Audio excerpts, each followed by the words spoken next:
നമസ്കാരം. Lonely fighters, ഒറ്റയ്ക്ക് പോരാടുന്നവർ. ജീവിതത്തിൽ എപ്പോഴും ആരെങ്കിലുമൊക്കെ കൂടെ വേണം എന്ന് കരുതുന്നവരാണ് ഭൂരിപക്ഷം പേരും. എന്നാൽ ആരും കൂടെയില്ലാതെ ഒറ്റയ്ക്ക് യാത്ര ചെയ്യുന്നവർ, ഒറ്റയ്ക്ക് എന്തിനെ നേരിടുന്നവർ, അവരുടെ ജീവിതം മറ്റുള്ളവർക്കും മാതൃകയാണ്. കാര്യം അവരാരെയും നോക്കാറില്ല, ആരും കൂടെ ഉണ്ടോ എന്നവർ ചിന്തിക്കാറില്ല.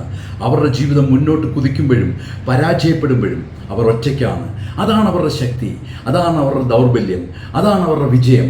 ഇതെല്ലാം അവർക്ക് മാത്രമുള്ളതാണ്, മറ്റാർക്കും അതിൽ പങ്കില്ല. പലപ്പോഴും ലോകം പറയും നിങ്ങൾ ഒറ്റയ്ക്കാണ്, നിങ്ങളുടെ കൂടെ ആരുമില്ല എന്ന്. പക്ഷെ അവർ പറയും ഞാൻ ഒറ്റയ്ക്കാണെങ്കിലും ഞാൻ പൊരുതും, ഞാൻ പടം വിട്ടും, ഞാൻ എൻ്റെ ജീവിതത്തിൽ നേടാനുള്ളതെല്ലാം നേടിയെടുക്കും. അപ്പോൾ നാം മനസ്സിലാക്കേണ്ട ഒരു സത്യം എന്താണ്? നമുക്ക് ഒറ്റയ്ക്ക് വേണമെങ്കിൽ ഈ ലോകത്തിൽ ജീവിക്കാം. എന്ത് പ്രശ്നങ്ങൾ വന്നാലും പ്രയാസങ്ങൾ വന്നാലും നാം ഒറ്റയ്ക്ക് നേരിടുമ്പോൾ നമുക്ക് ആരെയും നോക്കേണ്ട കാര്യമില്ല. ഒരു യാത്ര പോകുമ്പോൾ തന്നെ നാം ഒറ്റയ്ക്കാണെങ്കിൽ നമുക്ക് നമ്മുടെ സേഫ്റ്റി മാത്രം നോക്കിയാൽ മതി, മറ്റുള്ള ആരെയും നോക്കേണ്ട കാര്യമില്ല. നമുക്ക് എവിടെ വേണേലും യാത്ര ചെയ്യാം, എങ്ങോട്ട് വേണേലും നമ്മുടെ യാത്ര തിരിക്കാം. കാരണം നാം ഒറ്റയ്ക്കാണ്. ജീവിതത്തിലെ ഓരോ പ്രശ്നങ്ങൾ വരുമ്പോഴും നാം അങ്ങനെ ആയിരിക്കണം. നാം ഒറ്റയ്ക്കാണെങ്കിൽ നമ്മളോടൊപ്പം വേറെ ആരും കാണണ്ട, നാം മാത്രം മതി നമുക്ക് മുന്നോട്ട് പോകാൻ. നമ്മൾ ഓരോരുത്തരും ഒറ്റയ്ക്ക് പടവെട്ടി ജയിക്കുവാൻ, ഒറ്റയ്ക്ക് മുന്നോട്ട് പോകാൻ ശീലിക്കുക. അങ്ങനെ വരുമ്പോൾ മറ്റുള്ളവർ കൂടെയില്ല എന്ന് വിചാരിച്ച് നാം ഒരു കാരണവശാലും പുറകോട്ട് പോകത്തില്ല. ജീവിതത്തിൽ പല വിജയങ്ങൾ കൈപിടിച്ചവരും വിജയങ്ങൾ നേടിയവരും ഒറ്റയ്ക്കായിരുന്നു.